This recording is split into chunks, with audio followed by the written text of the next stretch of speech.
Sure. Being recorded. Thank you. Thank you, computer. Hey, Stewart and Fire. Shanley, I'm the interim / general manager for the. Ashley Farrell, business rep. Lakshmi Dagba, agriculture 1. Nisha George, rep at large. And Drake Alch, builder developer 2. Elizabeth Edwards, Chief of Staff here at Clean Water Services. Barry Song, District 3 and current chair. So you come around and get her. Josh Rumford here, Clean Water Services IT Department. Katie Cheney, executive assistant. Kathy Luther, chief financial officer, district. Jamie Hughes, Compliance Operations Manager, Regulatory Affairs, Clean Water Services. Oh, Marline, development and permitting manager, Clean Water Services. Peter Shower, Research and Innovation Services Manager for Clean Water Services. Laura Porter, Business Practice Leader and the Chief of Staff's Office. Damon Reishi, Planning and Development Services Division Manager. Julia Crown, Water Resource Analyst and Regulatory Affairs Department. Jared Wiggins, community engagement. And Sherilyn, online. Thank you. I'm so sorry I can't be there with you. Sherilyn Lambos, city manager, non-voting city rep. I had a little bit of a car issue, ended up with a almost flat tire. So anyway, I'm calling in from home. So thank you for allowing me to do that. Happy to have you. Yeah. Yeah, first on our agenda is Damon Reishi, Planning and Development Services Division Manager, which I think we already shared with that. With us. Sharing the proposed plan and timeline for revisions to design and construction standards. This item is just for discussion today. And while Damon comes up to the front, just want to let folks know, starting this item early, we may run a little bit long. We want to give it enough time to breathe.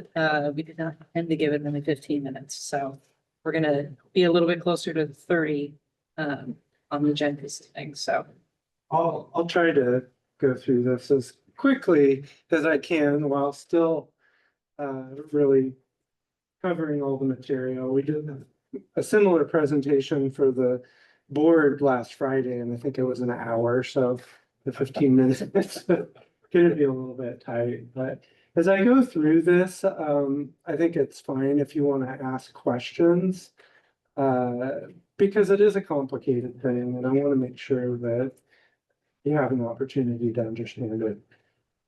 Do we have a?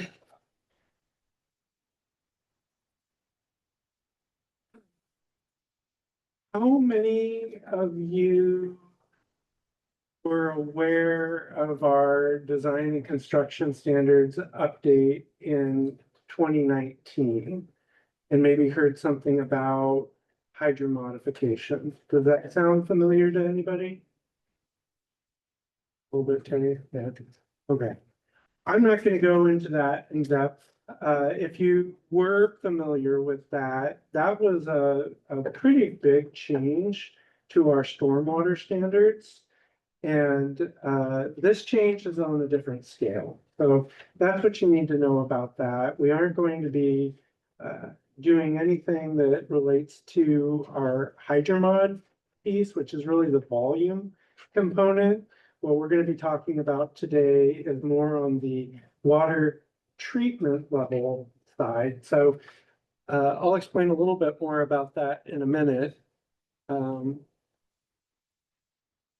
Just a quick overview. We will talk about the backgrounds and drivers for this update, what we anticipate is the scope and timeline,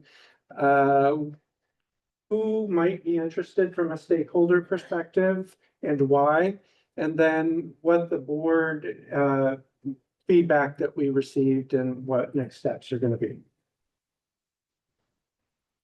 So quick background about our watershed-based permit and the standards. You'll hear more this evening about the watershed-based permit. What I'm going to say about it is that it covers 5 discharges. 4 of those are for our wastewater recovery facilities. One of them is for our municipal storm separate sewer system. And that's what we're going to be talking about this evening, is the stormwater piece of it. Within our permit, there are requirements for the stormwater system and how we manage that.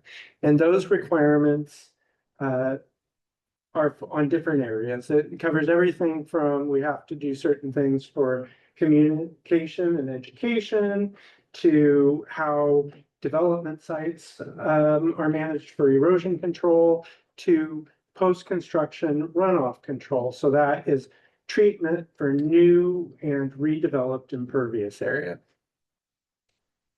Our design and construction standards includes that, but it also includes a variety of other things, not just stormwater. It has our erosion control standards, veg corridors, even pump stations. So it's a broad area, but what we need to revise is specific to that MS4 permit requirement. And we're doing that now because we have a deadline of November 1, 2025. We got a new permit in 2022. We've had a number of items that we've been required to do with that new permit. Every permit cycle, there's new stuff and we have to make changes, not just to the design and construction standards, but to a number of our programs. So each year, November 1 has been a deadline with this permit. So this year, November 1 is really one of the items is updating our standards to be in alignment with the stormwater requirements. So the changes are really around prioritizing on-site retention for stormwater management is the first area. And this is what we call the water quality storm. So we've done treatment of the water quality storm for a number of years. You see the green infrastructure everywhere around the area. It's rain gardens, it's swales, it's green roofs, forest pavement, all of those things. So we do have those in place. We also have some gray infrastructure, like filter vaults. The change here is the idea of retention, keeping that water on site and getting it to infiltrate into the ground. Now, you may have heard that in Washington County, or especially urban Washington County, we have clay soils and it's challenging to infiltrate, but there is some infiltration possible. So the permit requires us to try to maximize the infiltration for what's possible on site. And then whatever can't be infiltrated then is treated through a process much like what we currently have. And ultimately that needs to be done for a certain storm. And they give us a few options around how to identify that storm or the volume that you have to treat. Sort of the easiest one to understand is capture and treat 80% of the average annual runoff.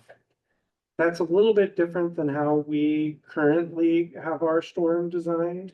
So we'll be looking at doing an analysis and modifying that storm.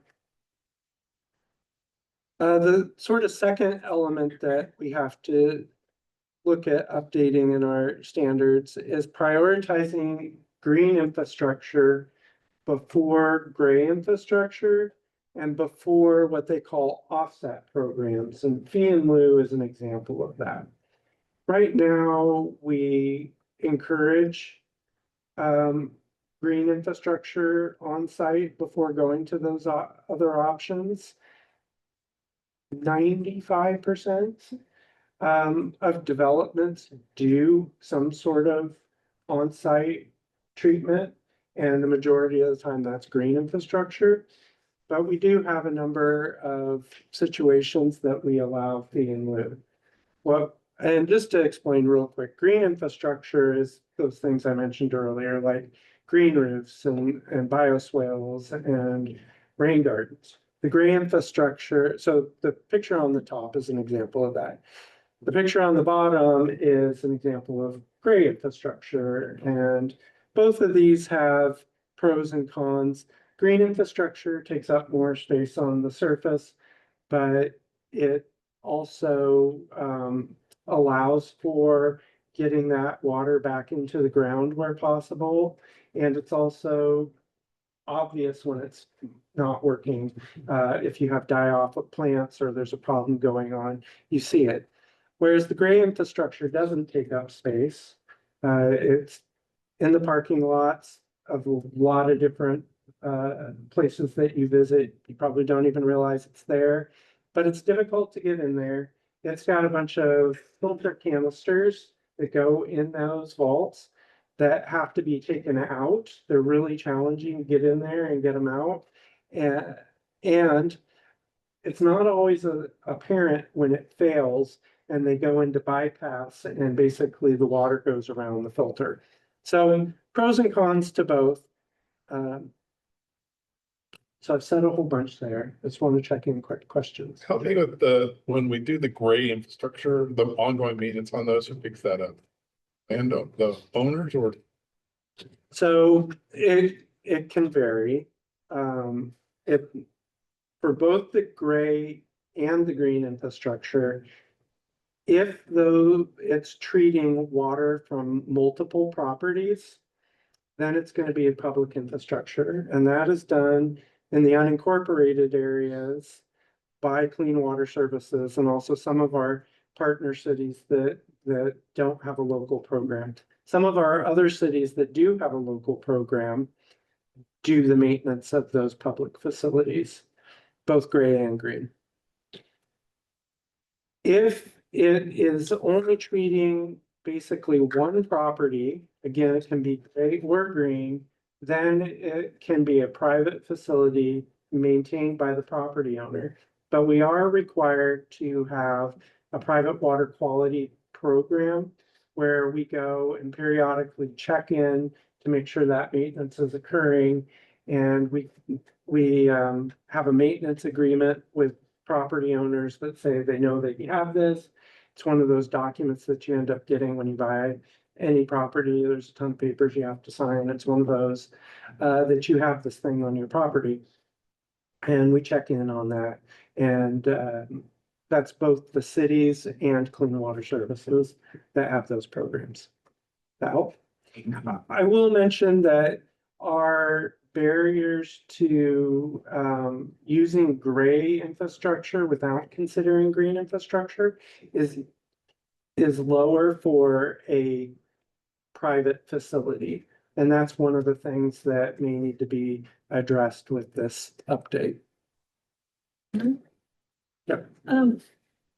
Is there an opportunity or is there a role in this for interception of rainfall with additional vegetation beyond stormwater swales? So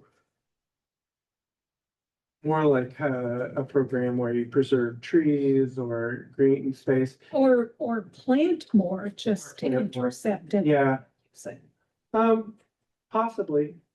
Okay. I think that could be considered green infrastructure. We have a few examples of that.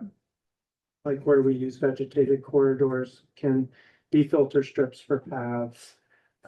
So there are some examples of that sort of thing. We don't necessarily have like a program that's specific to trees. It's got some administrative issues we've been concerned about in the past. So, but I do think there is room to consider those sorts of things and how you might credit them. My other question is, we're getting increasingly severe rainfall events, more water in a shorter amount of time. So are any of the specifications and design standards going to be changing with that in mind? Yeah, so the design storm that we'll look at, we're the last time we did it, the data was older at that point. It was like 25 years ago. So we've got a more recent record that we can use that we're using. So that will help inform the updated design storm. Did you say earlier that 95% of on-site retention is currently green? That's the history that has played out. What I would say is that, and 95 is a loose number, but at the majority of infrastructure, public infrastructure is green infrastructure current. We don't have a specific retention requirement, so this is new, but it's accomplished using the same types of green facilities. So I don't think, I guess the way we're gonna need to account for it's a little different. I don't know that what's on the ground will be a lot different. I think, what I was trying to understand was whether or not if we are somewhere in the 90 to 95% historical on-site green as of today, it would seem like there's no change needed for compliance because that, so 90 to 95% to me says that we are prioritizing on-site green retention already. Yeah. So let's just keep doing the type of activity that we're doing. So I think where the changes could potentially, be one potential change is we don't document that well. That's how it works out. So we would need to come up with criteria about when you can go to these other things. We apply some criteria now. But we need to document that better. I think I mentioned where it's private facilities, you can essentially opt for green or gray infrastructure. We might have to build some criteria there. And in certain circumstances, we allow, there's no criteria to go to fee in lieu. And we may need to develop criteria. The end result may not look a lot different, but having the criteria for how you get there is something that is explicit in the permit.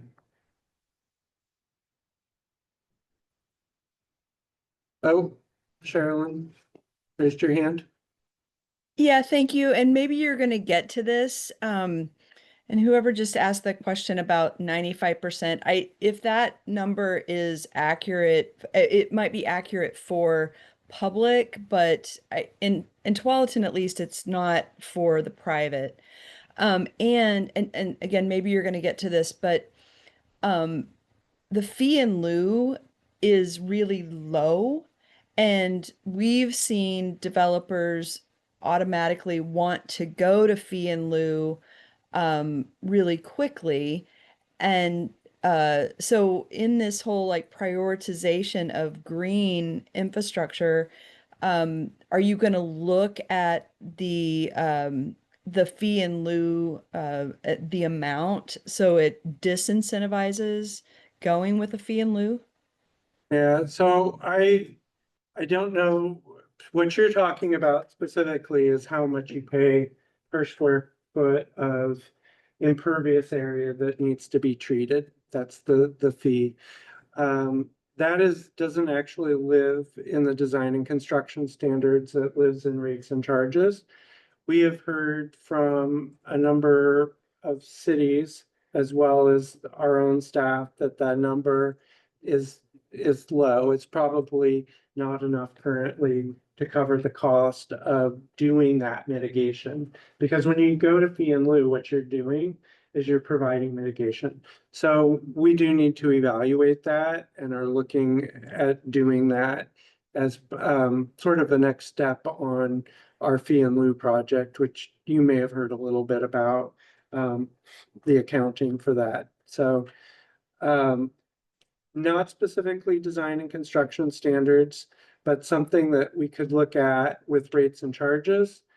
And I guess the other thing is I'm not sure that we would be looking to change the fee in lieu or set it to make it a disincentive, because what we need to do is set criteria for when you can go to fee in lieu, but I think we need to adjust the fee in lieu rate to cover the costs of implementing that mitigation.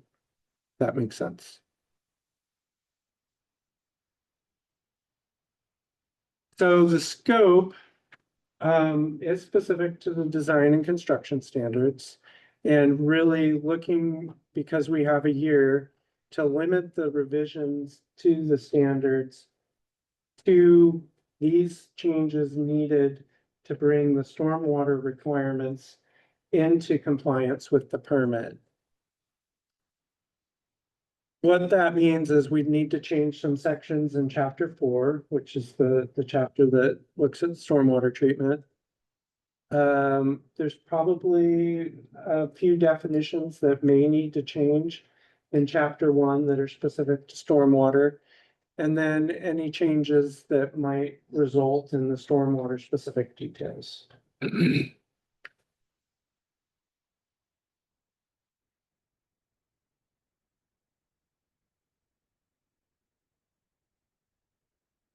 So the schedule for this, we mentioned a year to just under a year. November 12th.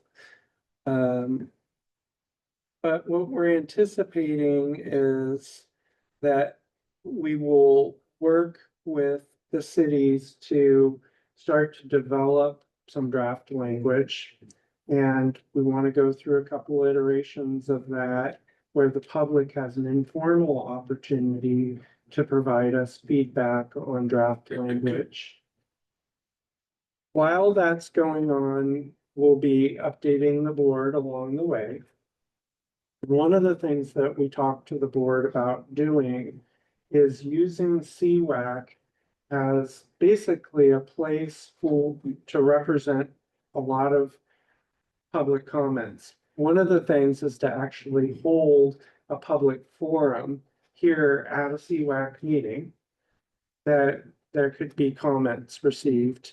We would take those comments, incorporate that into one of the drafts, along with comments that we received just generally from the public. We'll likely have some other informal public meetings where folks can come. Then after we've done a couple of those iterations and received comments, and we feel like we've got a product that represents the different inputs that we've received, is go to a formal public hearing with the board. And then of course there's a formal comment process with that. We're hoping to do that in August or September so that we're a little bit ahead of our deadline, because a lot of buffer in there, but we'd like to keep it a little bit. Anyway, yes, well, when you say targeted stakeholder outreach, there's some specific conversation, trade conversations, or. Yeah. Target. Yep. You have it. Okay, sorry, I saw the next file before you. Yeah, and before I go through this list too, just to say a little bit about what does that outreach look like. In addition to using CWAC as to do a public forum and act as a sounding board, we will also have a website that talks about the changes, post those drafts, have a mailing list that the interested parties can join. And we'll do an initial mailer. We'll do outreach with some identified stakeholder groups that we're pretty certain will have an interest. And then, of course, have a place for people to provide comment. And when we do a revision of the draft, we'll take those comments and condense them some, but try to have responses to all of the comment types that we received and what change resulted or why we weren't able to incorporate a change. Any the kind of response we get for this kind of voluntary or solicitation is very low. There's something you can do to some substantial. I think that last time we had fairly substantial feedback with this compared to some of the other things that we do. I think that the development community and business owners, which I don't have business owners listed on here, I kind of had been thinking they're often applicants, so they kind of fit into the development community, but they're a little bit different.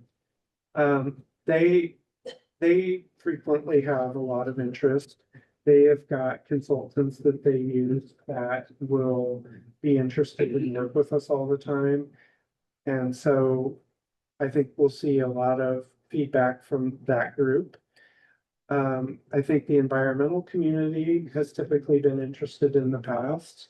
And we've seen river keepers as probably the biggest group, but also I'm trying to think who Watershed Council. Watershed Council, we've done presentations for in the past. Trying to think if they've really advocated one way or the other, but I know with the board hearing, when we added Hydromod, there were 20 some odd letters received just from environmental interests. And then there were also letters received from the development community. So, I mean, there was a lot of robust conversation. So I do think we will likely get interest.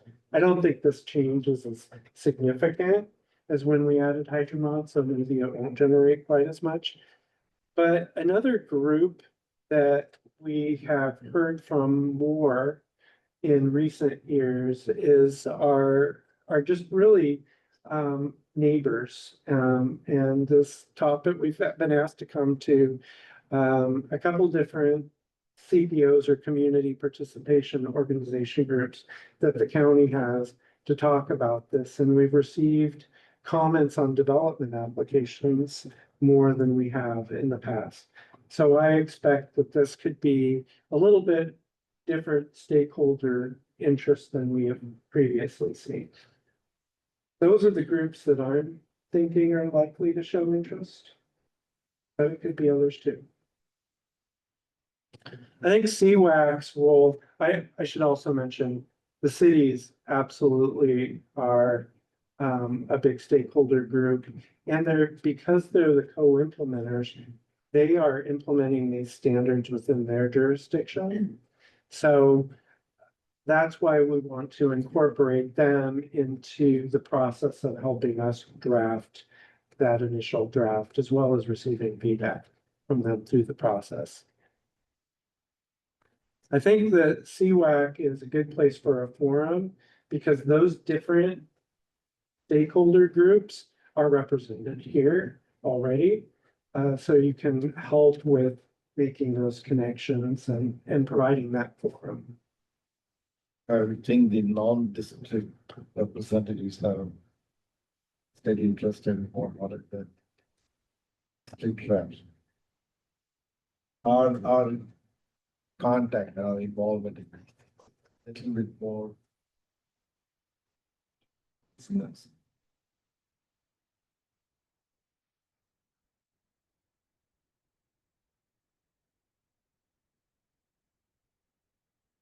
I've kind of touched on some of these through the conversation already, but just some things that we think might be of interest. We talked about fee in lieu and project size thresholds for fee in lieu. That might be something that would need to change with the criteria.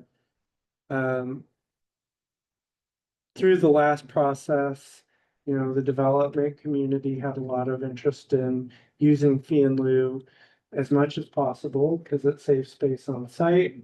the development or the environmental community, the comments that we received were about trying to keep as much of that mitigation for stormwater management on site.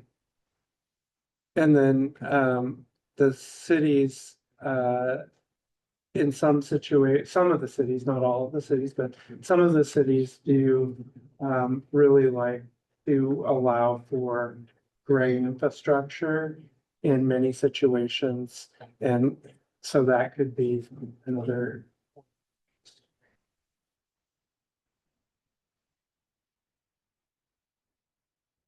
It's gonna be a little late then, honestly. No, it's not. Be on the presentation, but what is fee in lieu and how does it work?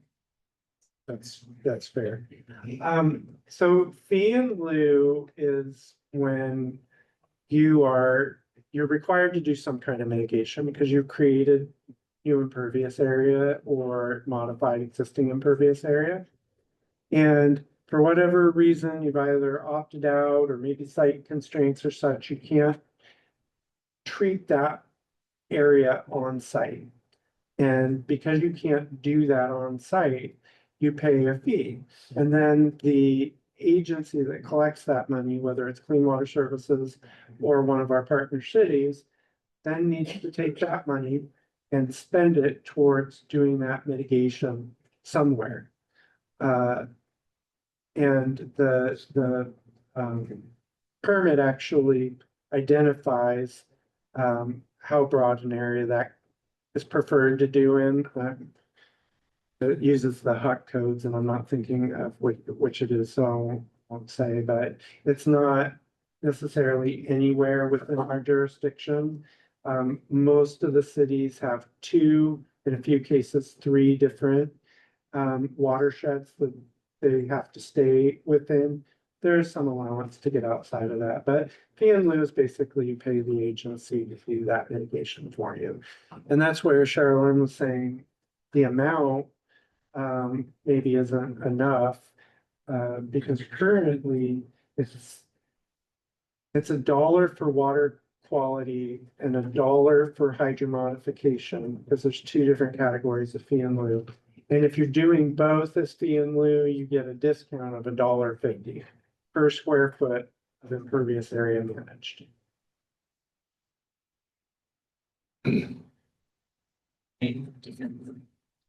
So you pay $1.50 per square foot of impervious area modified. So if you had to address 100 square feet, you would have to pay $150. Did I say that? It's a 50 cents. You get 50 cents off. Yeah. Combined. So these are the design and construction standards, so I'm kind of wandering a bit off as I often. Maybe almost as much a question for Sherilyn as for you, Damon. Are there municipalities that have neighborhoods that are not new development, that are not being redeveloped, that have stormwater problems? And is there an avenue for them to address that? Speaking of older neighborhoods, and also I usually have my equity cap on, and I'm thinking about like some of the older neighborhoods of apartments in Beaverton that hardly have a tree. I don't recognize any stormwater swales when I'm going through them. Is there an avenue to retrofit and provide some benefit to those neighborhoods? Fee in lieu can be used that way. We also have a retrofit requirement in the permit where that has happened in the past. There have been cities that have redone areas. One that you all might have seen is downtown Tiger retrofitted their Main Street area with green, planter strips. Those are stormwater management facilities. I don't know, Sherilyn, if you've got a Tualatin example or aware of other places. I'm not aware of, and I'm not aware of, and like, in terms of retrofitting, like, I don't know that we deal with that a lot. I mean, when we talk about these types of things, it's more about new development or, you know. And retrofitting in an existing neighborhood would be more expensive, I think, than folding it into development as well. And to the cost, I kind of want to steer back to that, but I know it's not totally on topic, but because the fee in lieu is low, like it's harder for us to build mitigation projects. Like it doesn't cover the full cost of mitigation projects, which I know is not the intent. So anyway, I heard what you said, that that is under the fee schedule and it's not directly related to this, but I just kind of want to keep that in mind. I think it goes hand in hand. While it's not the design and construction standards, it is something that we need to look at, because we're hearing that and experiencing it as well, that it's a pretty good deal right now. So we've got to spend the money, and we need to be an amount that can provide mitigation. Just to be clear, the permit requirement is just to prioritize green infrastructure. There's no preference between gray infrastructure or fee in lieu built into the permit, the new permit requirement. I think that because of how it talks about on-site, or it also mentions within like a neighborhood regional scale, but having that physical mitigation by default, well, depending on how the detention works, that, yeah, it may not, I have to look at that closer. And I was thinking that on-site, but the gray infrastructure shouldn't be providing infiltration opportunities if it's built correctly. Okay, so our next steps, I mentioned we talked about this in a work session with our board on Friday. Pretty much saw the same presentation, similar discussion. And what we talked to them about is our next step being going to taking this as an agenda item on December 2nd. And to authorize us to start this revision process with this scope to address the changes in the permit. And also in that to charge CWAC with providing that role as feedback and actually holding a public forum as part of one of the meetings. So today, I think we said this was informational, but in the future, it will be maybe more of a specific role for CWAC. The timeline for the stakeholder forum. I don't think we've identified exactly when it's gonna be or probably earlier in the process. I think it would be good to have enough information out there for people that understand, know what sort of the scale of this revision looks like before we solicit feedback. So we've got to kind of balance between going late enough that people have enough information to be able to make comment, but also not so late in the process that we can't take those comments and try to incorporate. So, early middle. David, You are showing April. Oh, did we have it? Well, even though it says that, and it is early middle, but I would say that could adjust. I think, do we actually maybe have it penciled in for April? CWAC or no? We can. Yeah. Yeah, I think we're gonna have a follow-up conversation just on the overall communications efforts and the timing to set all of those things up. So this is a component of that larger communications work. Maybe it's the words they're using here. I think CWAC public forum is the same as CWAC stakeholder forum. Yes, that is intended to be the same thing. I mean, can you help me clarify? So who, when we have, this standard's coming from DEQ, is that correct? Yes. And how clear is it kind of broad flowery language, or does it say you have to treat this much? It depends on the particular paragraph you're looking at. Oh, really? All of it can be pretty specific. So for example, 1,000 square feet or more development or redevelopment triggers the requirement. That's pretty specific. It doesn't get into what the criteria have to be. It does have some specific language around what are things you could consider, like site constraints, mentions land use restrictions as something that could be considered. The the methodologies for how the design storm needs to be done, that capture and treat 80% of the average annual runoff, that's pretty specific. So it sort of depends on the section. Pretty clear about prioritizing on-site retention and green infrastructure though. Oh, question, Joan? Thank you. And I want to be sensitive in how I say this because it might not be very popular, but I guess my concern about CWAC being the responsible for like the stakeholder forum, which I get that there are representatives from all these different stakeholders on CWAC, so it seems kind of natural.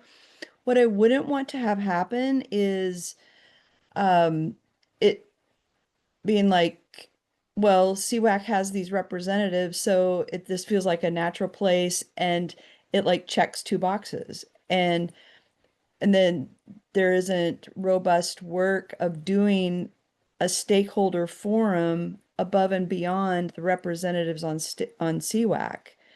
And I fear that, and fear may be a strong word, but too strong of a word, but I fear that it it will get, I'm going to say, buried, and it won't be as obvious that it's like a public forum, because folks will say, well, there's representatives, CWAC has representatives, and so that's the forum. And so I wouldn't want that to get buried with CWAC.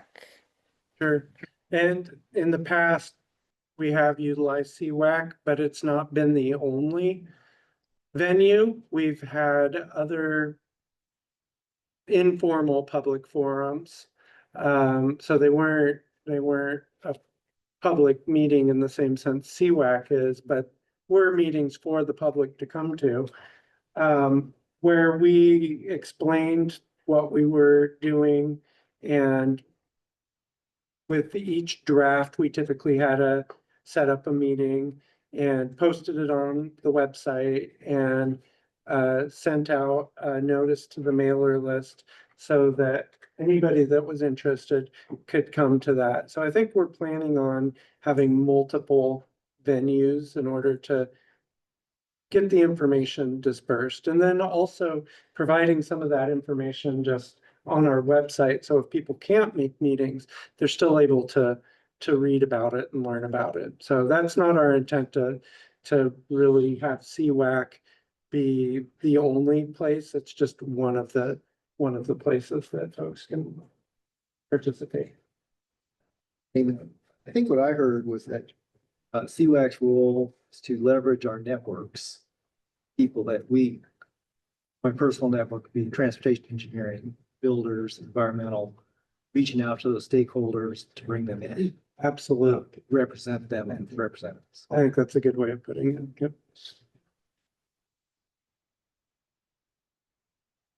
Not sure if this is a cart before the horse or chicken and egg question or whatever the right metaphor is. Are there priorities or guidelines or goals that have been established for the outcome of this process. And where I'm getting at is, given Oregon's economic competitiveness at an all-time low and housing costs at an all-time high, is there a priority to hopefully have the result of this effort not add costs to development? I would say first and foremost, our priority is complying with the. I'm not. I don't want to tell you that it won't add cost, because I don't know that yet. We haven't even drafted. That's why I say, I don't know if anything. it's chicken and egg Right, question right but definitely hear what you're saying, and we have conversations with the state, talking to DEQ about permit requirements for stormwater, and then also hearing from the state, different agencies that what can we do to allow to be more efficient in our processes in order to encourage more housing.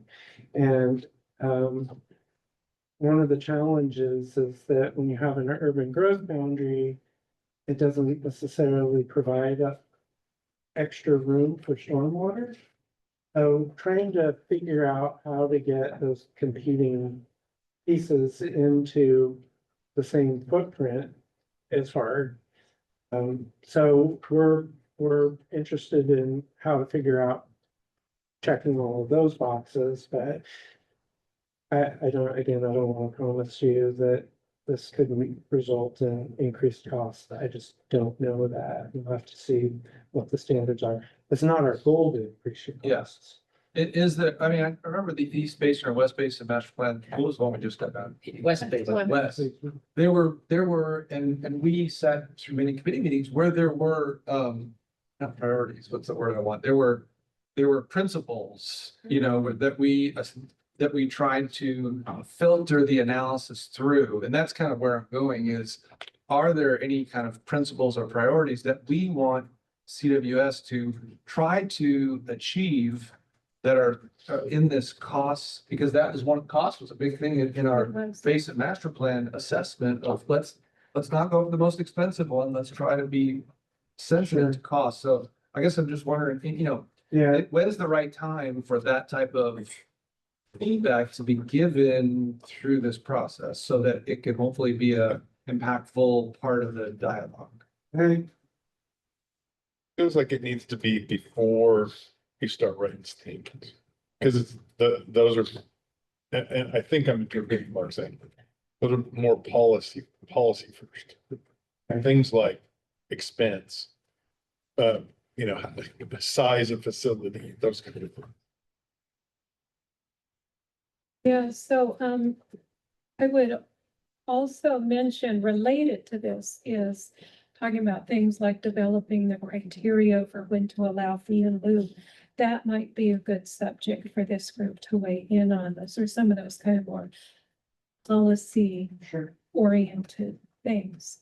And yeah, I liked how that came out with the West Side Master Plan, that we did take some time to consider everything from equity and environment to costs, and not just construction costs, but maintenance costs was big, so we kind of folded those in.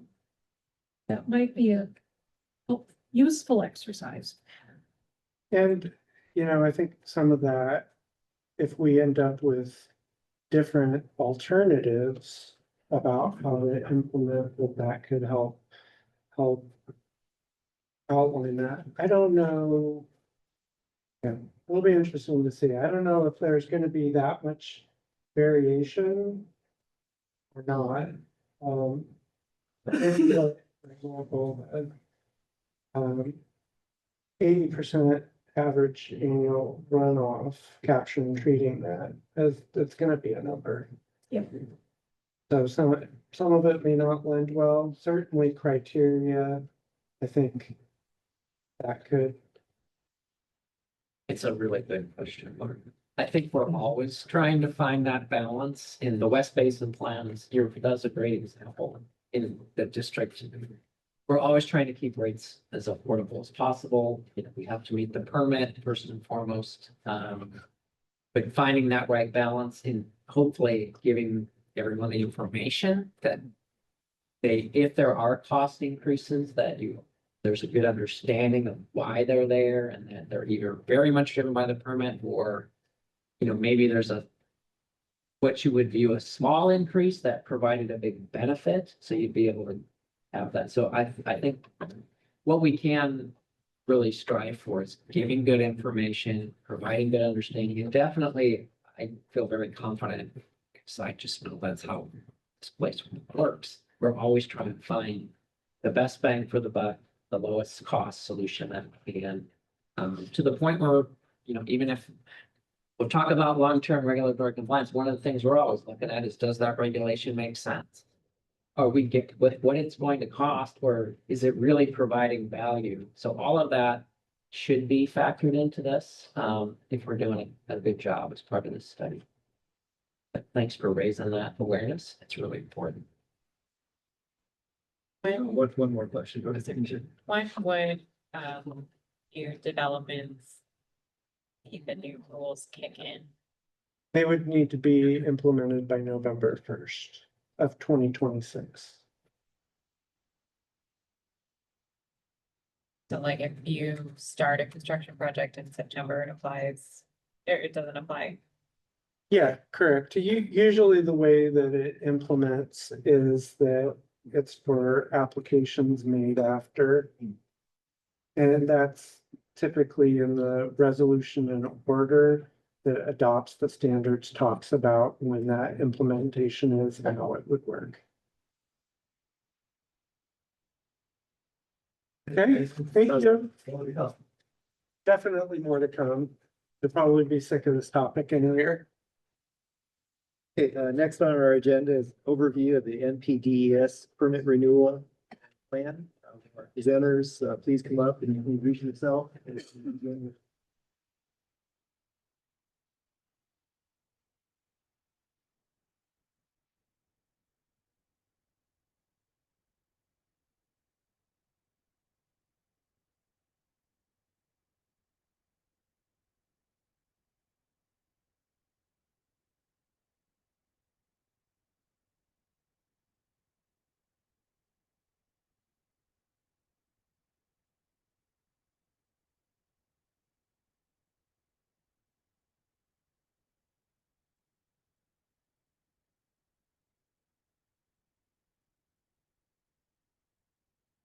Well, I'm gonna go ahead and introduce the topic and kick this off. So we're first we're gonna talk about the permit cycle. So I think everyone's aware the permit really drives everything that we do at Lake Water Services. Most of what we'll talk about tonight is very directly linked to the permit. That was our stride with this particular project, is to look at what's coming up in the next permit cycle, which is we do every 5 years. We have a permit renewal. This one's due in 2027, Jamie. But beyond that, the larger project that has been probably a 2-year effort is to really develop our long-term regulatory compliance roadmap. So we're looking at 20 years basically, and it had a lot to do with even what we've done in the West Basin Master Plan that CWAC group is very familiar with. So I'll let everyone introduce themselves when it's your turn to speak, if that's okay. And then quickly, we'll talk about the renewal that's coming up. The roadmap itself is really a tool that we use to understand what we're doing across the district, to really prepare ourselves to work with DEQ and the regulatory community. We need to know what's coming up, potential down the road, to make sure we've got funding available for those projects, to see where there's regulatory changes that we think might make sense. That roadmap's pretty high level. So then we're going to get into what are we actually going to do with the roadmap and talk a little bit about implementation, some case studies, and then kind of what's next. So there's quite a few slides here. I know we're running behind time, so I will ask the team to be pretty efficient as you move through your slides. But we do welcome questions. If anything pops up, please solve it. I'm Jamie Hughes, Compliance Operations Manager in the Regulatory Affairs Department. I'm just gonna kick us off real quick with talking about the permit renewal application itself. But just to orient you all, as Damon mentioned in his presentation, we have a watershed-based NPDES permit. So it covers the discharges from our 4 water resource recovery facilities, but also includes our municipal separate storm sewer program, which is our fancy way of saying our stormwater program. So all of that is included in our watershed permit, which makes it a complicated permit, but also allows us to do a lot of innovative things. Because of that, we work very closely with DEQ throughout the permit renewal process and even in beforehand and afterwards. So just to orient you. There are other utilities that have permits that are like 30 pages. Ours is 154 pages. So very long, very complicated, requires a lot of work with DEQ throughout the permit renewal process. So permit renewal cycles, as Rick mentioned, are 5 years. Permits are 5 years. 6 months prior to the permit expiration date, you're required to submit a permit renewal application to Oregon DEQ. They take that information, they review it, and then they'll issue you your new permit. After you submit the permit renewal application, your permit becomes administratively extended. So that means you'll continue to operate under the current permit until such time as they reissue the permit. And that reissuance process could take years. We've had a permit administratively extended for 8 years in the past. The last one was extended for maybe 2 years, I think, before it was issued. So let's see how long this one takes, but DEQ is getting faster and faster at reissuing those. They're making it more of a priority. So we're about halfway through our current permit cycle. So our permit expires in November of 2027. So we're required to submit that renewal application June 3rd of 2027. And that renewal application includes a bunch of different things we have to submit. So up here, it says we have to submit EPA and DEQ application forms. That's basically general information about our treatment plants, just kind of generic information so that they can process that as they're reissuing the permit. There are also 8 different reports that our current permit requires us to submit with our renewal application. An example is we have an outfall inspection report that we have to submit. Basically, we look at the integrity of our outfalls. We put together a report noting what that is. And that's one of the reports we have to submit with our permit renewal application. But there are 8 of those. And many of those we're already working on or have completed and are having those ready to go with the permit renewal application. Typically, most utilities only submit those first pieces. But we, because we do have a complicated permit, we like to have more of a working relationship with DEQ, and we also submit a permit markup. So we actually go through our permit draft or current permit that we have, and we'll redline. We'll suggest to DEQ like changes in the language or clarification points, and we'll give that to them, hoping they'll just, accept. They obviously have the discretion that they can do that or not, and we'll have discussions with them about those markups, but we like to hand them a document that they can go through. Along with that, we'll also submit technical memos that if there are certain topics we think will need more discussion with DEQ or more explanation or reasoning for why we want a certain change, we'll submit a technical memo with maybe some data or modeling that'll back up the requests or the suggestions we're making for the permit changes. So we have a whole bunch of things that we submit with our permit renewal application. So as I mentioned, we're about halfway through the current permit cycle, and that deadline for the permit renewal application is coming up. I'm not going to go through all of this in detail, but basically what this says is we have a schedule already built out, and we're already working on the materials we need for that permit renewal application. We're already putting together the permit markup. We're already having discussions internally, and we'll be soon having discussions with DEQ. Our kickoff meeting with them on this is actually in December, so a month from now.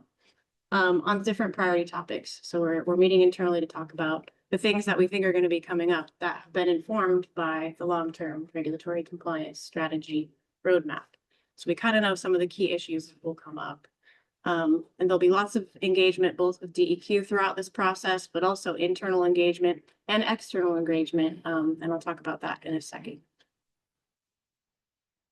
I mentioned the priority topics. You'll hear more about many of these throughout this whole presentation because they are coming from that long-term compliance strategic roadmap. And we know that some of these are things that we're gonna need to talk to DEQ in more depth as we prepare for the next permit. This is just, I'm not gonna go through details on this either, but this is just kind of showing what happens after we submit the permit renewal application. So it's not done once we submit the permit renewal application. DEQ has a whole process that they go through to draft versions of the permit and allow us a couple of different points that we can provide comments or input. So you'll see the blue triangles, and that's where we're going to be providing additional comments to DEQ on different drafts that they put out before they finally issue the final permit. And I will note in each of those triangles, we'll be reaching out to externally, and to CWAC will be included in that, keeping you all up to date on where we're at in the process, what changes we're seeing, and getting your feedback and input as well.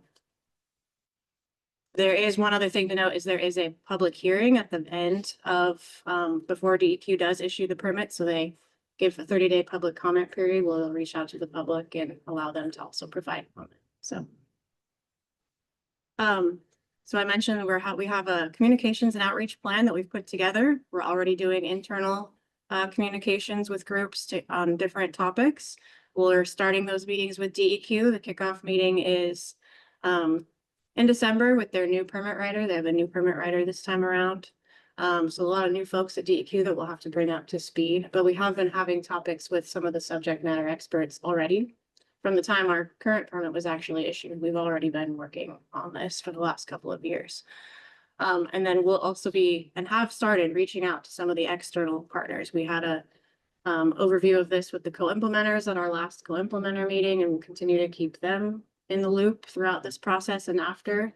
We'll be reaching out to different environmental groups, as well as CWAC and the board. We'll be coming back to you again and again throughout this process, so you hear the updates and the information that the discussions we're having with DEQ and what we're seeing as part of that process. Part of this is also so that we're not surprised when we get to that public comment period and we hear from the public or the environmental groups or the cities. They can submit comment. And if we're having discussions with them ahead of time, we'll kind of see what some of those issues or some of their interest areas are. So, and same with you all. With that, I'm going to turn it over to Laura to talk about the long-term compliance roadmap. Hi, Laura Porter, business practice. Yes. Oh, yes. Yeah, the question isn't clear of me. I think it offline. Mentioned to organizations, the EPA and DQ. Like most of this is down from DQ, nothing from EPA. So EPA delegates DEQ to write the permit, but we still have to submit application forms to EPA as well. They're more high-level forms that DEQ has to submit to EPA as part of being a designated authority. Okay, so follow-up to that is started with a disclaimer. I'm a registered independent. Okay, I'm not affiliated. The current political environment in the federal government and will be sidelined or subdued. Is there any effect of that for all of your permitting reporting? I think because DEQ is a separate, like it's been designated to DEQ to implement this program, even if EPA was put on hold, DEQ still has to issue the permits. So that should not impact us. So the big beef is with DEQ party. Our collaborations can roll down. but- Oh, yeah. Thanks. Yeah.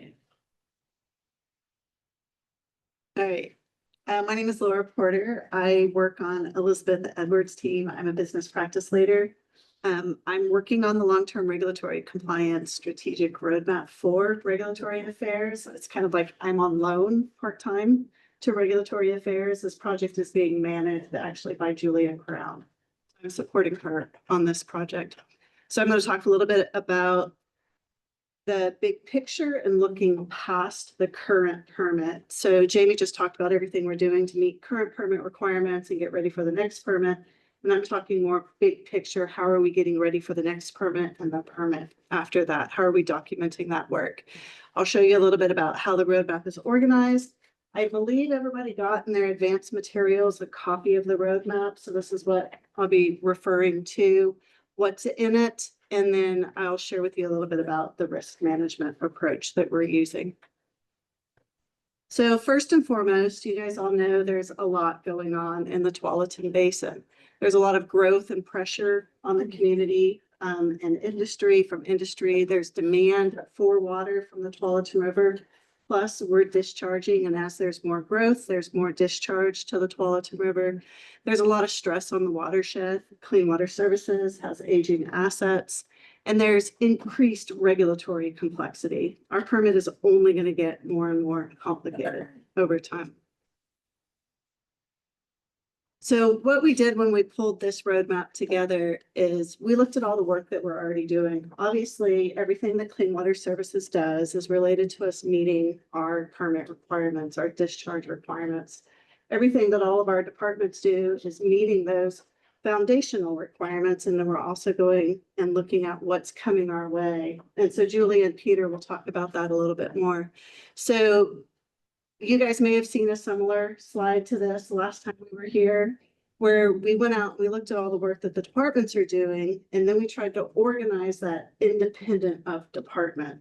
So we have roadmaps for each department and each program, but this is it's higher than that. It's the strategic roadmap.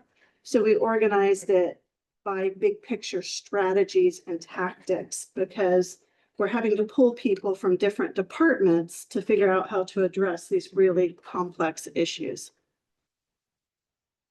So our goal with the long-term regulatory compliance strategy is to really get ahead of issues. And Julia and Peter will talk about that some more, and we have some good success stories there. And we're elevating that work regardless of department. And really what this roadmap is doing is providing that structure so that we can track that work and make sure that we're staying on top of it and that we're prioritizing it appropriately. So what does that roadmap look like? So just to orient it to you, the first 3 pages, we like to call the preamble, and they do a really nice job of explaining what's, I think it does a really nice job. You guys can read it and tell me what you think, but it explains what we included in here and what and why we included it, and really trying to elevate those priority issues. And Laura, I'm just gonna interrupt you for a moment. That didn't end up getting put in folks' packets, so we're getting hard copy for everyone now. Oh, excellent. Okay, thank you. My apologies. No, not a problem. And then when you dig a little bit deeper, there's 3 more pages that get into strategies and tactics. And we've broken those into 2 high-level goals that you'll see on the slide here as well.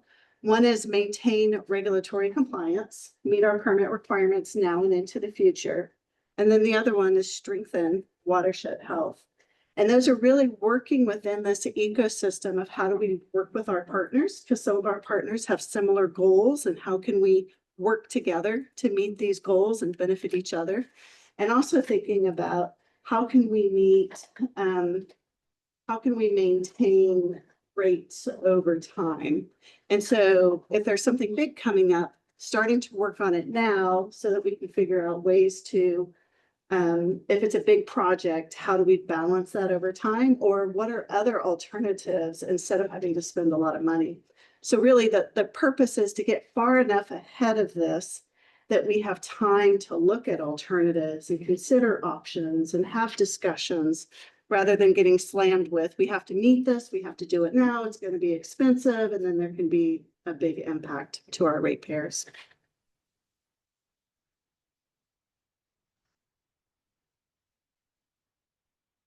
And then this is my last slide before I hand it off to Julia. So the other thing that we've done when we pulled all this information together and put it into one place, and we looked at all of the things that people were working on, we tried to also start to identify what are the highest priorities from a risk management perspective.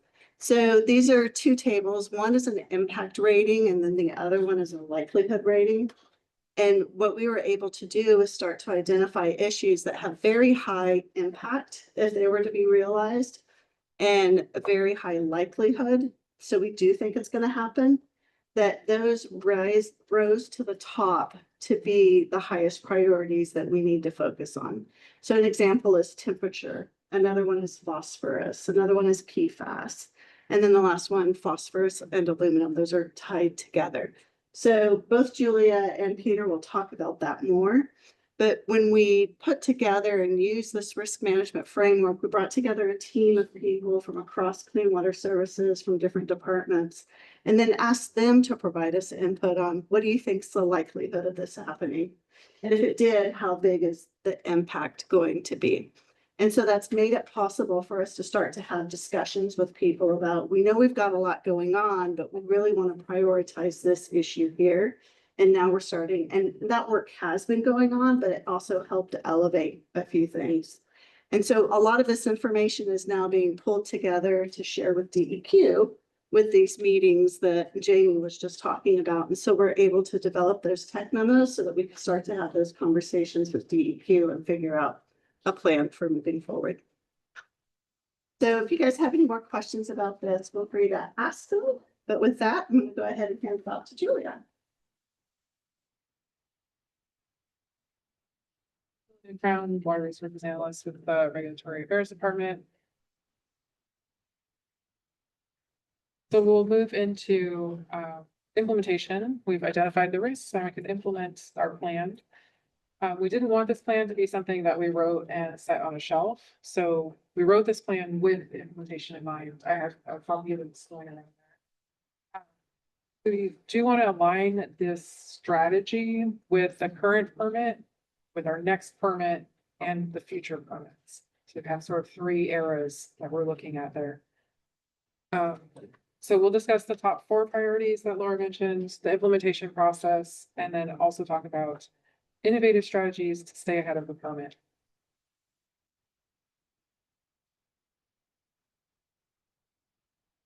This timeline shows the next 3 permit cycles. I think the pointer works. Okay. So the TV, it just absorbs the light. Yeah. So at the bottom there, you can see the current or the past permit that we had before it was from 2016 to 2022. They're from the date that permits are issued, they should be 5 years long, but if they can be administratively extended, as Jamie mentioned, so the last permit was 7 to 8 years long. This next permit was, or their current permit was issued in 2022, became effective 2023. It should expire at the end of 2027. We don't know if it will be extended, but if it happens to be renewed on time, we would get our next permit in 2028 and would be a 5-year permit term. And then again, assuming that we stay on a 5-year cycle, which has never happened before, but just for numbers sake, then our next permit would start in 2033. So this is sort of how we're looking at these permit terms in these 5-year periods. And that red line on top is we are more than halfway through our current permit term. That application will be due on June 3rd, 2027, 6 months before the permit expires. So those are pretty key dates for us. We have about 1.5 years before the application is due, 2 years left in the permit term. So we're applying strategy, that document, to the permit renewal process, in the hopes that we have a better chance of getting a permit that is reasonable and implemented. So I have on dates, okay. How the permit is how we shape and maintain our compliance. And we also are looking at not only compliance, but how to enhance watershed health with our strategies and how to serve our community. We want a permit that is based in science and in our local conditions, and that will reduce surprises and costs for our community. Laura introduced our top 4 priorities. I'll bring more attention to those issues. In other words, what does the implementation plan look like in the strategy? These top 4 priorities they all scored on that likelihood and risk register. a 5 by 5. So 5 in likelihood of occurrence and 5 on impact to district. Each one had the top scores in their risk. So in the top one there, thermal compliance, we do have temperature and thermal load limits in our permit. And to address that, on page 12 of this document, we have a temperature compliance strategy. It's being led by Scott Mansell and Research Innovation. We have a core team representing multiple departments and then also specialized work groups focusing on key issues. The departments include Research and Innovation, Regulatory Affairs Department, Natural Systems, Enhancement and Stewardship, Operations and Engineering. This is a cross-functional team, all working on this thermal compliance issue. And what we're trying to do is increase the number of tools in our toolbox and diversify our toolbox for addressing temperature, especially in specialized issues like the spring and fall seasons. We're actively preparing our approach for permit renewal, this permit renewal, but then also into the future. Second line, stormwater. We know that there are increasing regulations. At the same time, there's increasing growth and development in communities that we want to support. So we want to, in the next permits, have reasonable stormwater regulations that we also want to be implementable for our team. So the stormwater coordination group is being led by Jamie Hughes. And the North Services is focusing on implementation activities. I'll skip to the bottom line. PFAS is a concern in many industries nationwide. Clean Water Services permit currently does not have any requirements around PFAS at this time, but in other states, we know the effluent or biosolids programs are greatly impacted by regulations. Treatment is very costly and it's very limited in technologies. So we're watching this issue very closely. The PFAS group leaders is being led by Scott Mansell again. Actions around PFAS right now around monitoring and sampling and having real data from the Tualatin Valley so that we can discuss and describe the actual measured situation. So we know what our local situation is. And then phosphorus, we have talked about phosphorus before with CWAC about 1.5 years ago when we last presented to this group. To reduce phosphorus from our effluent, we add aluminum as the treatment that binds with phosphorus, precipitates out, so we can meet our phosphorus limits. But now we have a new regulation for aluminum. So that aluminum that we just added to control phosphorus, we now need to figure out how to control the aluminum, remove the aluminum. So we're balancing this tension between phosphorus and aluminum regulations and the need for capacity growth. There is a high predicted cost to meet both regulations, but no environmental benefit. So we're actively working on this issue. And I did have a timeline. This is a timeline. This is actually an updated timeline we showed last time we were here. This is actually narrowed down. We've narrowed down some of the options and uncertainty that we had even from the last time we were here because we did receive an agreement with DEQ in April of this year. So that helped us narrow down some of our options. We are working right now just with DEQ to study our treatment technologies and evaluate impacts to the watershed. And this diagram shows our regulatory situation. Those purple diamonds are decision points where our paths diverge, and we really need to be in coordination and cooperation with DEQ to know where we should put our resources.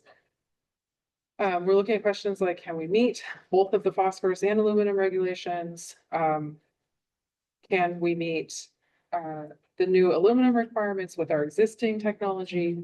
What about into the future as this community grows? Does it make sense to keep the phosphorus limit, or should we be looking at the river and the capacity of the river? And I know Peter will talk more about this in his section. Six of them. Now that everybody has a copy of the roadmap. The other thing that you might notice is starting on page 7 is an appendix. And that appendix at the top in kind of a bronze color, you'll see it says like PFAS. And so all 4 of the priorities now have these action plans. So that, and the teams came together and figured out, what are we doing right now? What do we be working on the next permit cycle? What do we think we need to be working on after that? And so the things that Julia's been talking about, a lot of that is also documented in here as well. But Julia, question, I think for you, the PFAS, do you know yet whether most of that is coming from industry or from households or? I see that there's tracking sources and monitoring to try to tease that out. I just wondered if you have any insights on that yet. I think we are finding a sizable amount of it does come from some of the industries, but a large amount is also coming from just industrial and domestic sources as well. So it's diffused throughout the collection system. The percentages I don't have off the top of my head. I wish Scott was here and getting down to the decimal point. Yeah, I got a mailing from Oscar a week or 2 ago. And they were all anxious to like get regulations on PFAS. And it just makes me wonder how much opportunity is there. I mean, even my dentist didn't know how much PFAS was in how many of the things in her dental office. You know, how much education is needed for source reduction before it lands with you. You know, I don't know how much that's in your lap versus DEQ, but I'm not sure DEQ is going to be very good at that. Working on outreach materials for all of the different sectors. So we are already working with industries to develop PFAS management plans, but we're also working on outreach materials for commercial businesses. So you mentioned dental offices, that's going to be a target. We're breaking it up based on where we think PFAS is going to be coming from most. And then we're going to be working with different sectors, but we're also doing all the monitoring too, so that we can back that up. With the Ground truth it. Yeah. There's just summarizing them up in the background, and even Yes. trails that you can tie to industry. That was a big one. We definitely know pre-treatment that you maybe. And one other, Elaine had a question, those impacts, those are things we're trying to avoid. You mentioned pyrolysis for PFAS, which would be hundreds and hundreds of millions. And we're trying to work with Energy can. and energy, those are the things, so I want to be clear, those impacts were things that were in general, think through regulatory, through getting the right data, through other needs. PFAS definitely is first and foremost. You're expecting PFAS in the next permit cycle, even given the current bump from the federal. There's side. We have not seen any indication of anything in this coming permit cycle.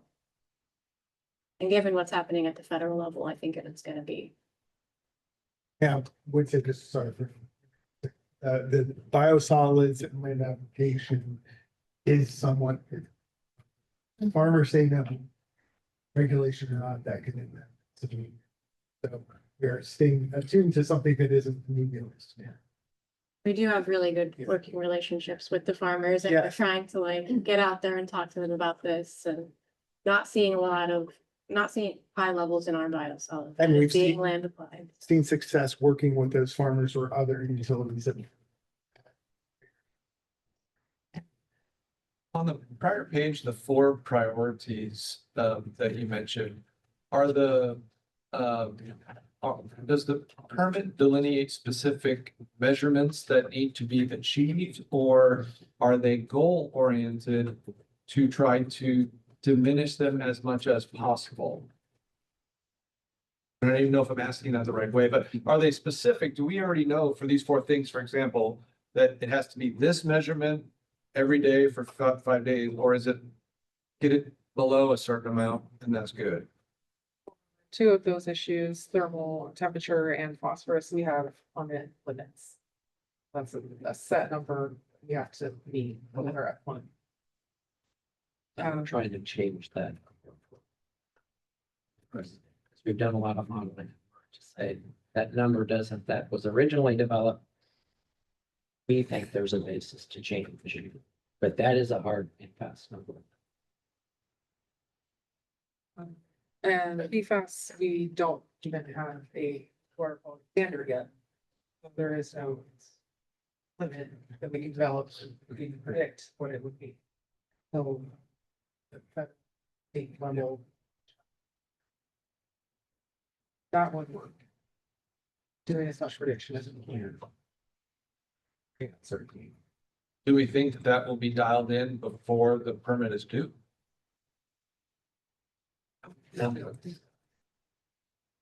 So that one at least will be up to us to figure out where we want to land the plane. We're trying to influence also how it's looked at, developing Right. the data. Right. Yeah, exactly. Get that one, that's where the long-term part comes in. Huge impact if it happens, but there's a lot of better ways to address it than forcing a permit, numerical limit on us. And Peter's gonna, I think, give a couple examples of where we've successfully changed a limit that was headed our way before it got in. Well, Go ahead. I would think that it'd be nice. We're in a good position for something that might come down somewhat stringent in 27, 28, 29, 30. We've got the next 5 years to set what the bar where we want to set it and live with that until the specifics come in and we can attack the specific, the new measurement, the new standard in the next term. That's one way to look at it. One way to look at it, or if we can get enough pre-treatment in place, then we don't show we have any impact at all, then we never get a limit. Have a bond, that's the perfect approach. Well, I don't know, perfect, but I do. Right, and the more data that we have, we can have a conversation with our regulatory agency and say, this is a situation that we're in. As opposed to having a narrative. Thank you.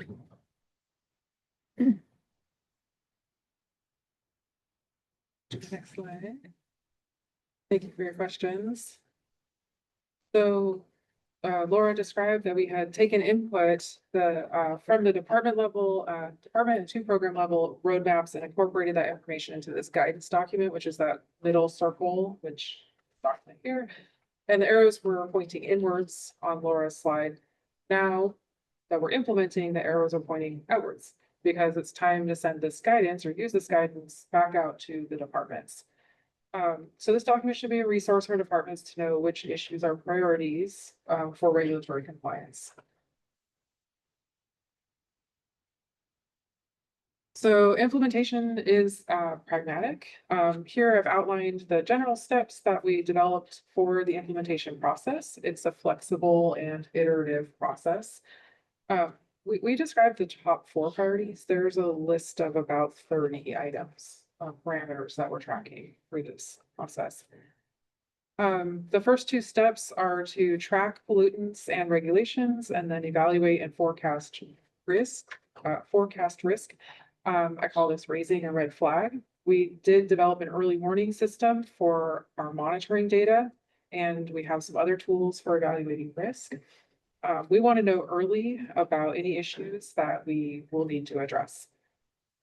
Once the flag is raised, we need to investigate it. We form multi-department interdisciplinary teams of subject matter experts.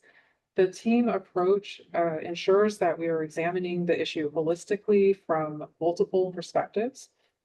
We're getting the right people in the room to work together and provide their contributions and their expertise.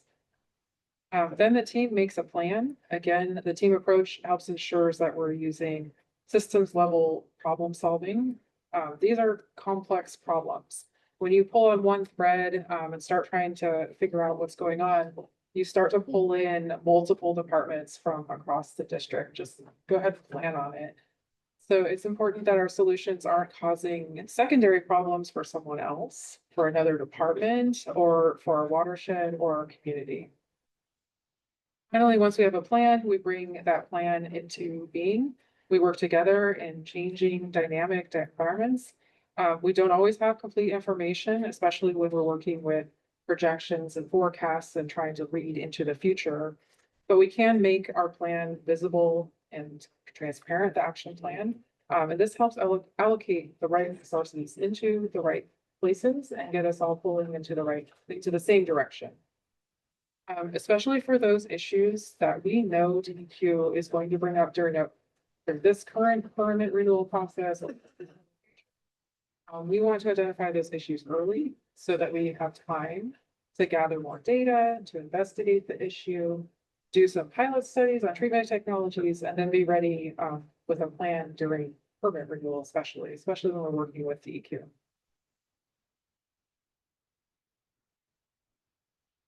This is my last slide. So here on the slide are several examples of studies that are being conducted at Clean Water Services currently to help prepare for future challenges. Sometimes we need to know more or have more information to have a better understanding and definition around our problem and the potential solutions.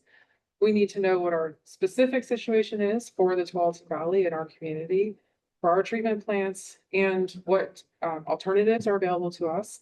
And sometimes we need to invent a new alternative and test them out. So we need that time. And I will hand off the presentation to Peter Schauer to discuss how we answer these types of complex questions that Rodney asked. Thank you. So I'm Peter Schauer, heading up the Research and Innovation Group here at Clean Water Services. It's broadly our group of folks all the way from river modeling to treatment plant to biosolids, working around the districts really to solve problems. The name is Research and Innovation, but I mean, it's not fundamental research. We're not here to write papers. What we're here to do is solve problems. And right in the purpose, I always love to read this one out loud. Develop advanced methods, practical technologies, and data-driven solutions to meet regulatory challenges. That's the first thing we sat down and decided, what do we really want to provide? What does the district need? That is really where we work together hand in hand with the RAD group, as well as a number of the different departments around the district. As we identify these problems, it's not just a matter of identifying, I think there's going to be a regulatory problem, but how are we going to react? How can we potentially avoid? How can we best treat? How can we do things the most cost-effective way instead of reacting to something that gets placed on us? So we're working together all the way from the beginning of quantifying the risk, doing water quality analyses, developing the PFAS measurement in-house, doing some other disinfection byproducts, other methods within our groups itself, as well as through the design and testing of alternatives throughout the facility planning, because we're taking these ideas and applying to what does that mean to the treatment plants? What does that mean to the district when we go to build out? What's happening in the next 5 years, 10 years, 20 years, out to 2075? How are we going to have the capacity to take care of what we expect to be seeing in years that far out? So it's always in our best interest to start working on these prior to getting those permit limits. Once we get a permit limit itself, then we have to respond to it. We're on a deadline. It might actually be a more strict permit than we would like. So we get ahead of this. And there's a couple of good examples. I get to do the fun part, which is talk about this is something the district has a history of. This long-term compliant regulatory compliance plan is something that we've done effectively for decades. Probably not coordinated and documented nearly to the point that Julia and Laura have gotten it to this point, but it is something that we can build upon, use those methodologies that we've had in the past to implement some of these programs. So one would be disinfection byproducts. Try to go through this really quickly. Everyone told me it's after 8. It can't show chemical diagrams. You can't show equations. I wanted to do it, but they won't let me. So I'll describe it quickly. So disinfection byproducts is when you disinfect something and you have something nasty out the back end. So that was a problem. We were thinking we were going to get a limit for that. And we could have ended up with either changing our overall disinfection strategy, going to something very costly, very energy intensive like UV disinfection, or we looked at doing actually just chemistry modification to it. Instead of using chlorine, we went to chloramination. Wonderful.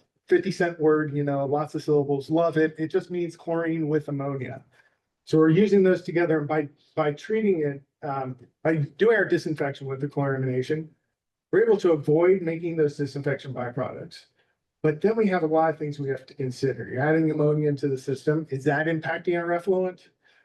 Is it still as effective of a disinfectant? Are we still meeting our regulatory requirements for E. coli and other items? And are we actually even forming? Can we do this at an effective level and not forming any disinfection byproducts? So we did testing both.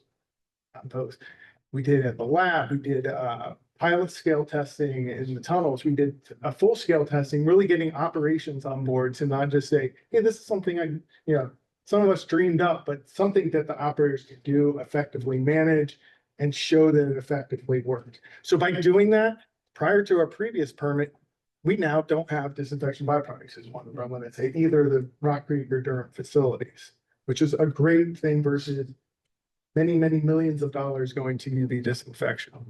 Another example is copper. Up in Forest Grove, it is considerably up in the rivershed, where it's much more sensitive to the amount of copper that comes down. So we were concerned that we could have gotten a reasonable potential to have a copper limit up at that portion of the stream.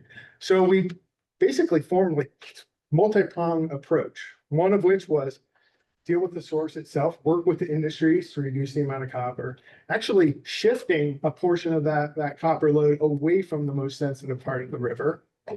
We also affected our operations as this change to how we were doing our alkalinity or pH control to essentially reduce the amount of toxicity of that copper coming out of the system. So we were giving ourselves more buffer room for how much copper we are removing in the system.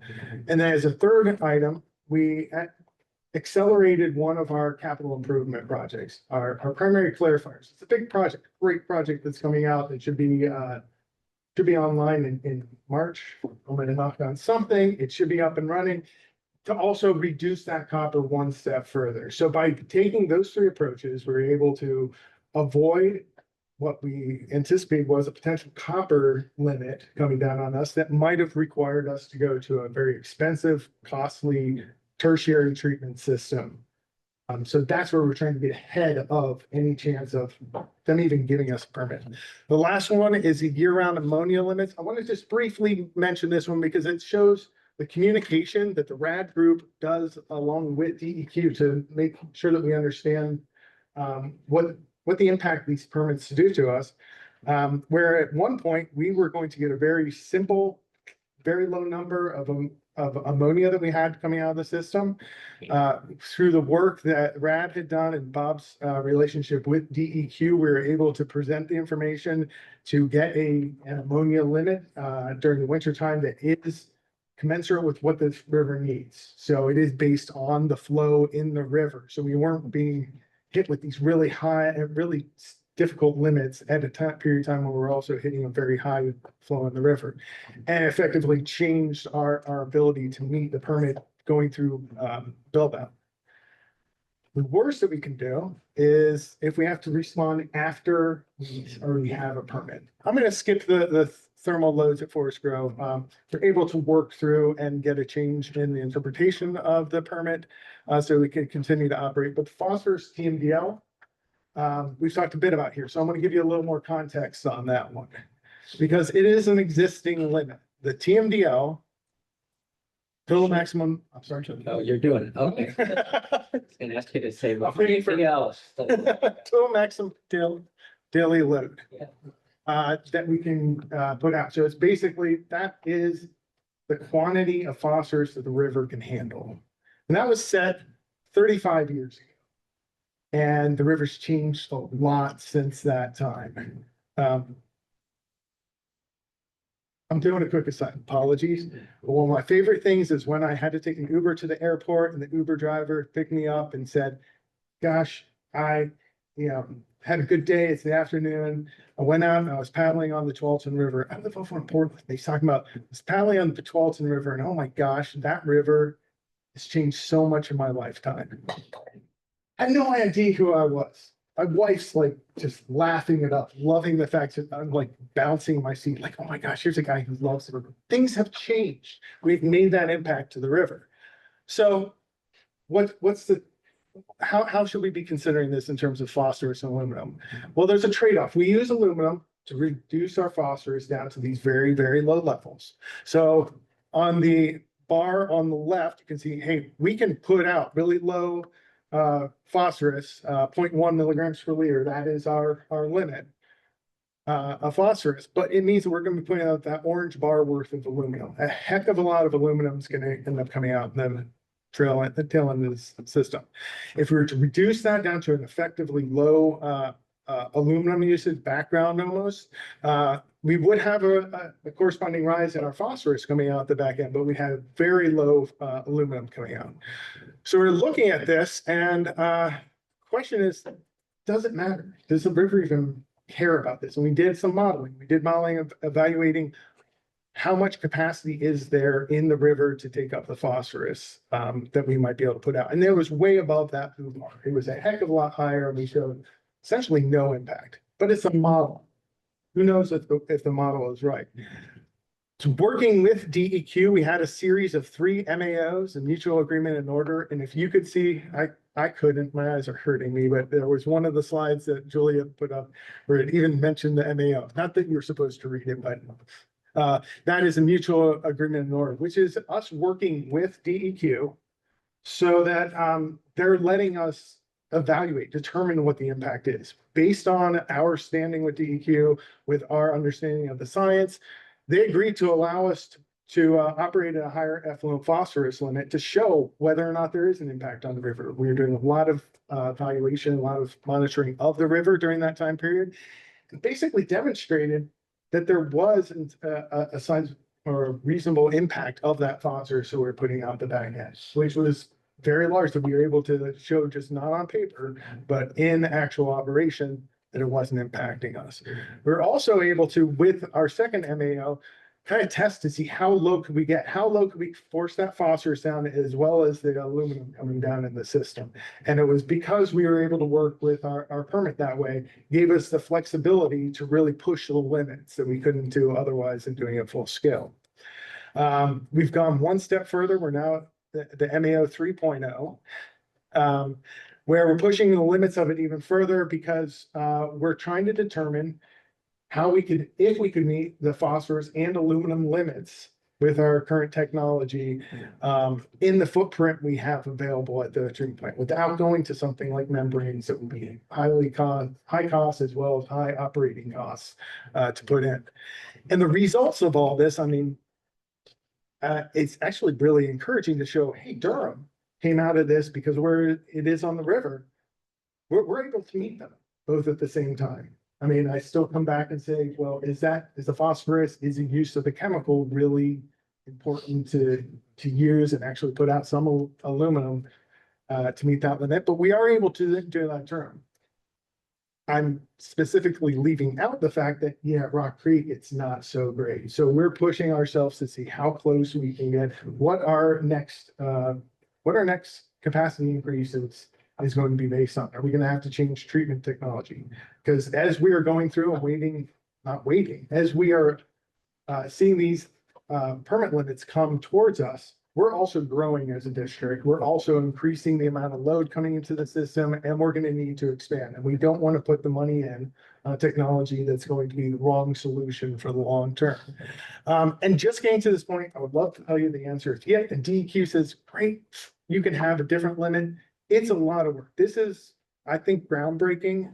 I don't think I'm exaggerating too much. This would be groundbreaking to be able to change our TMDL within the river. But the fact that DEQ had heard our argument for this and is agreeing to consider that change to the phosphorus permit is actually their capacity to take on all of the work that DEQ is doing right now, that is delaying us, or is our time factor that's impacting us getting this TMDL out. So it's because of this work up front that we're able to put ourselves in this position to know what's next we need to build in the system, make the argument in terms of the permit limit that might be coming down, and hopefully also avoid the aluminum limit that we see could be coming down. Hey, Peter, what is the phosphorus issue? Is that primarily algae and aquatic vegetation?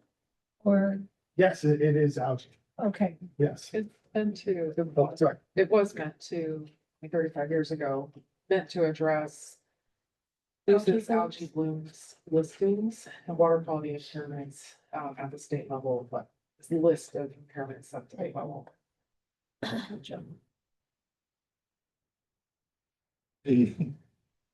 But once for what you guys presented and can be. How much of your strategy or effort to address the source of these things rather than implement, filter, chemical, whatever at the discharge point? If it is go for all scopes. There's a fraction that is more based on the source control versus treatment. I mean, in some ways, I mean, we do see ourselves work. Our duty is to be able to treat the wastewater coming to us. But in a case like PFAS, it's clear that's a much better one to be handled as a source. And a lot of the difficult constituents we consider on the source level. For other items, we are also managing whether or not we can identify that specific source. That is a challenge consistently of, there's a lot of stuff that comes out that comes to us. Like phosphorus, Or 30 years ago, there was a lot of phosphorus that came and we changed. So that did evolve. Were you referring to the phosphate ban on detergents? Yeah, phosphate ban on detergents. Yeah, it's standard to algae, you know, if you want to see something, that way we can treat the algae point of source rather than wait till the algae produce all the phosphorus and nitrogen. And PFAS also. Do we or the CWS have any strategy or influence on source of these things? We also release flow from High Lake and Marnie Reservoir, which helps with stream flows, especially in the lower river where we were historically seeing phosphorus issues. We plant trees that provide shade that help block the sun, which also causes algae growth. So we look at multiple things in addition to the processes of the treatment plants. Yeah. That's anecdotal. And I also found a keyword in the presentation that that identify hotspots, and I'm assuming these are hotspots for the. Can we do about those hotspots? Is my question. We are, environmental services group that's working with the industries has been doing, I mean, of the work that we're doing with them to identify, quantify PFAS as we've seen changes due to these relationships, understanding what's going on. You know, most of them are just education, understanding what's going on. Maybe one where they found, oh, there's sampling going on. For some reason it disappeared after we knew there was sampling going on. But we are, I mean, I think consistently we're looking at working with the industries. We've been in many meetings together. They also want to know what our long-term compliance potential issues are so that we can work together to decide if they're able to address it. Yeah, they want to preempt too. They've done things for cooling, knowing we've stricter that. So we do fortunately have a team that focuses on it, and then found industries to be really willing partners for the most part, because they don't want to be held back either by some type Don't envy your jobs. Really be interested to see your hotspots or at any time it comes. you know, historically, a lot of phosphorus did come from the detergents and such, but I wonder now, you know, how much of this is fertilizing turf grass versus, you know, other sources. It would be just interesting to know that. We're collecting data all over the place. We're collecting stormwater runoff data, like I said, from businesses, from industries, from residential areas, and we're gathering all that information to try to figure out, and not just for PFAS, but for all sorts of different metals. You mentioned the zinc. Yeah. NOS inhibitors for roofs. We're looking at all of that. It's like a nutrition sticker on all items. Should put a PFAS sticker on everything. Yeah. Why not? Thanks. Of information. So do state-specific regulations get included in the permit differently than national regulations like TMDLs or like quinones, for example, that Washington State is getting ready to regulate? I'd expect Oregon to be regulating on a different schedule. It wouldn't come federally, right? It wouldn't come from EPA, it would only come from ODNR. I don't know how it shows up when state versus. Typically, EPA.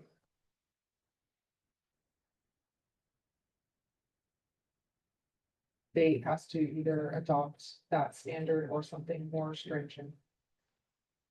Right, so I guess my question is, would you expect something that is solely added to the permit from the state and not from federally derived legislation? Or limit rather, to be easier to work with in terms of your restrictions on like from permit based or less, or have you not noticed a difference? This state will typically want to create their own standard rather than take international standard because it will have more considerations for the local.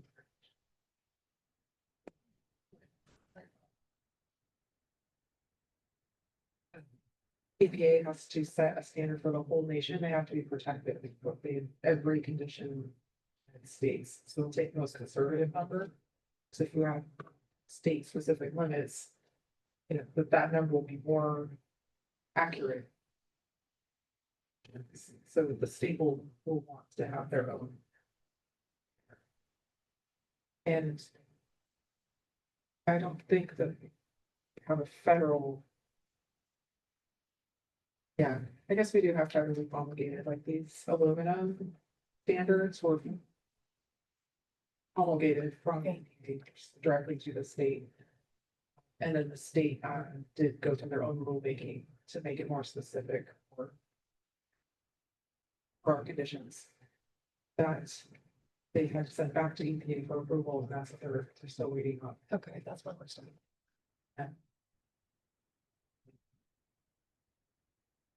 Any other questions? Great, thank you for your time and appreciate the wideband integration that we see through all the departments at Clean Water Services. Have no members of the public present for comment, so we'll move on to announcements. Keep the staff over the pay. Thank you, Chair Song. All right, it's late. I will keep it quick this evening. This is our last CWAC meeting of the year. Thank you all for your dedication. We packed a lot in. It will carry you through December and on into January. What we're going to be doing from a scheduling perspective, just to make sure we're not constantly updating and sending a lot of different Outlook invites. We will schedule in 3-month chunks and it will just roll forward in time. So you will see those invites for the next January, February, March go out to your calendars after this meeting. We will identify Central as the primary location. That may be subject to change because we're going to be doing tenant improvements and we're not quite sure when the noise is going to start. So if there is a change, we will communicate the change in location to you all. As you noticed, we did not have that long-term regulatory compliance strategic roadmap. We will update the packet online with that and circulating invites, so all of your colleagues receive that information as well. And last but not least, I have information about our annual leaf and food drive. So I will have this information for folks. I spent part of yesterday, after thanking the veterans in my life, getting leaves off my roof so as they don't clog my gutters, and I will take them to one of these drop-offs. So that's the extent of my announcements for this evening. Great, thank you, Elizabeth. Okay, there being no further business this evening, CWAC is adjourned. Our next meeting will be held on January 14th. Holidays, we're going to say holiday to see you next year. Bye, thank you. Thanks, Sherilyn. Thank you. AKA break.